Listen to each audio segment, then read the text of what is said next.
the United States have recognized Kosovo. Major media have hailed creation of the world's newest country, but calling Kosovo a country doesn't make it one. Now, we've been talking about this for 3 days. I've given you the history of Kosovo. I've given you the history of Serbia. But I have not yet shown you how bad it really, really is. At a special press briefing, outgoing Undersecretary of State Nicholas Burns, a despicable character for many years, an underhanded undertaker who has tried to savage America for years, this Nicholas Burns, who was often mentioned as a possible Secretary of State under a Democrat administration, was thrilled by this. Here is what he said. He said that a vastly majority Muslim state has been carved out of Serbia, a European Christian country. And here's what this despicable vermin said, Burns, quote, "We think it is a very positive step that this Muslim state, Muslim majority state, has been created today. That is within our own State Department. And I'll tell you who's behind it. It's not Nicholas Burns. It is not Nicholas Burns at all. And don't think it's that school mom, Condoleezza Rice-Aroni. She doesn't know what's going on. It's neither of them. It's the Council on Foreign Relations. And who is the Council on Foreign Relations? Figure it out. Who is the Council on Foreign Relations? Go to Wall Street. Who runs Wall Street? That's who the Council on Foreign Relations is. Why would Wall Street want a Muslim state in the heart of Europe? Why would the Bush administration be in favor of a pro-Islamic presence in the Balkans? Why would they want this? Why would they create the equivalent of a Palestinian state in the southern reaches of Europe? Why do you think they're doing this? When we look at the jihad terror plot to attack Fort Dix, New Jersey, where 4 of the 6 defendants were Albanian Muslims from the Kosovo region, where did they come in from? 3 of them were illegal aliens. 1 was brought to the U.S. by Hillary Clinton as a refugee. Another example of the gratitude from the Albanian Muslim community. And who are these people? Who is the Kosovo Liberation Army? Why are they operating in the United States of America, he asks. He'll be on the show, and you can take it up with him, not me. He knows a lot more about it than I do. All I can tell you is that I'm ashamed today to be sitting here in the United States of America to see that the Gypsies, the Gorani, the Croats, and the Jews have been expelled from Kosovo along with the Serbian population. 2/3 of the Serbians have already been driven out of Kosovo and have not been able to return safely to their homes, along with similar proportions of other groups. 2/3 of the Jews, 2/3 of the Gypsies, 2/3 of the Croats, 2/3 of the Gorani. 150 churches and monasteries have been burnt to the ground, with crosses and icons of Christ attracting particular vandalistic rage. A testament to the secularism that we are being told the Kosovars are going to be bringing to the area. No, my friends, it's not a secular state that's being created. It is a radical Muslim state funded by Saudi money. This is a nightmare. Why George Bush would be doing this is incomprehensible, ladies and gentlemen. It is suicidal to be doing this. That's my opinion. Now, what will happen in Kosovo is the question. As the guest is going to tell you with the stroke of a pen, President Bush, by listening to the dummies and the ghouls in the State Department's bad advice to recognize a supposedly independent Kosovo, may have triggered the perfect international storm, shattering the principle of the territorial integrity of sovereign nations, encouraging violent separatists worldwide, provoking a needless confrontation with Russia and other countries, boosting the jihad terrorist and organized crime threat to Europe and America, and creating conditions for human rights and religious freedom nightmare. In terms of far-reaching consequences, it may be the worst blunder of Bush's presidency, which is saying a lot. Los Angeles, Pete, go ahead. You're on the Savage Nation. Hi, Mike. Long time no talk. I used to listen to you when... All right, Pete, what's on your mind? Go ahead. My grandparents are from Yugoslavia, were Croatian, and my dad used to tell me about this with Serbians and Croats back then, that during Hitler's occupation, the Croatians sided with Hitler in order to get rid of the Serbians, and what they did in Kosovo, they basically went through a genocide, repopulated with the Albanians who were Muslim because they were sympathetic to Hitler. Correct. Well, the Mufti was sympathetic to Hitler. The Arabs have long been sympathetic. Now the Arab Muslims have long been sympathetic to fascism. We know that. And the reason we are at war with Islamofascism is because it is one and the same. with Hitler's fascism, only it's wrapped in a religious garb this time. But make no mistake about it, the Islamo-fascists are Hitler, only instead of wearing the swastika, they're wearing quite a different uniform these days. Some of them even work for the TSA. Thanks for the call. Go tell that to Nicholas Burns in the State Department.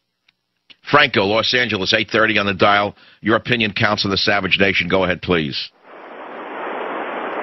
Franco, go ahead. You're on the Savage Nation. Go ahead, please. Dead in the water. Okay, the ship's dead in the water. Eric disagrees. Houston, Texas. Eric, welcome to the Savage Nation. Thanks for taking my call, Michael. I like your show. I'm your regular listener. My point is, you have a lack of knowledge about the Balkans, and I'm very sorry for your lack of knowledge, but you are pro-Serbian, you are pro-Hitler, and I'm sorry to tell you this, but if you look... Whoa. How could I be pro-Serbian and pro-Hitler when they fought Hitler and your people were wearing Hitler's uniform? I think your wires are crossed. No, I'm sorry, I disagree with you 100%. Well, it's not a matter of whether you disagree. History is not something you agree or disagree with. The SS division in Albania, what, are you going to deny that? I'm going to deny what you said, but I will prove it to you. And there are 3 nations of the face of the earth. They were victorious. All right, have a nice day. Go call NPR. Tell it to Wolf Blitzer. World War II, U.S. allies, some airplanes get shot down over Yugoslavia. The partisans in Serbia rescued our airmen and returned them safely after feeding them with food that they themselves scarcely had. Well-known fact. I had on this show 10 years ago a Democrat, a liberal prosecutor at Nuremberg who told me he was heartbroken by what Clinton was doing in '98, bombing the Serbian people. I also advise you to do a quick search on the Skanderberg division of Nazis in World War II and who they were and who they killed. They exterminated Serbs, they exterminated Jews, they exterminated gypsies.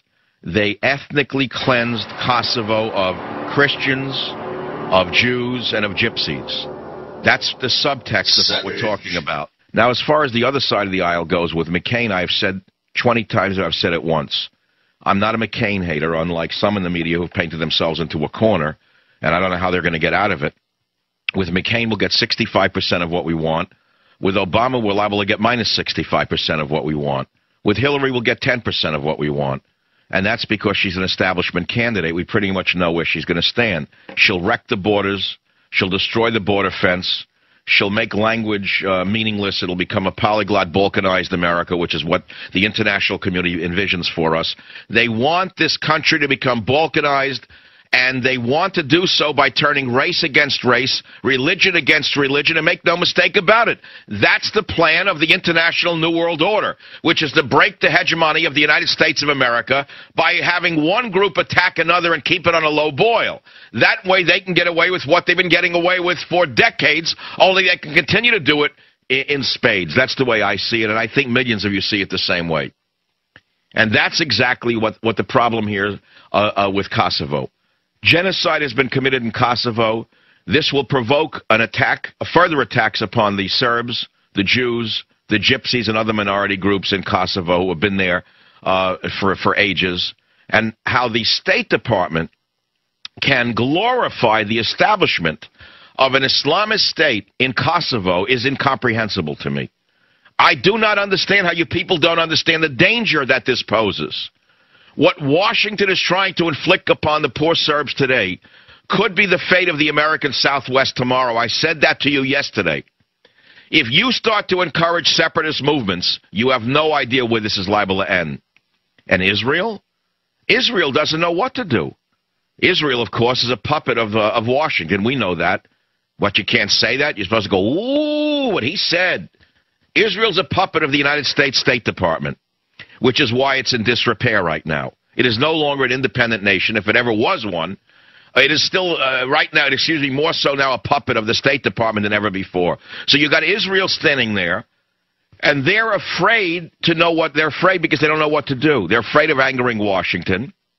And if they support the Kosovo precedent, the next day there could be a proclamation of a Palestinian state right within their own borders. And then what are they going to do next? Who are they going to turn to? Condoleezza Rice? It's unbelievable to me. It's incomprehensible that you people would allow this to go on without any anger. Don't you understand what's going on here? Christian Serbs in Kosovo are now being targeted for the worst. They're now being targeted for worse than they've already experienced. And they've experienced pretty bad, something that you can never comprehend. And if you think that the new Kosovo is going to be a peace-loving member of the new NATO alliance, you're out of your mind. Because radical Islamist influence is already seen in Kosovo. And if allowed to consolidate, an independent Kosovo would become a way station toward an anti-American, anti-Israel, anti-Christian Eurabia. Why is it that so many intelligent people understand this, but George Bush doesn't understand this?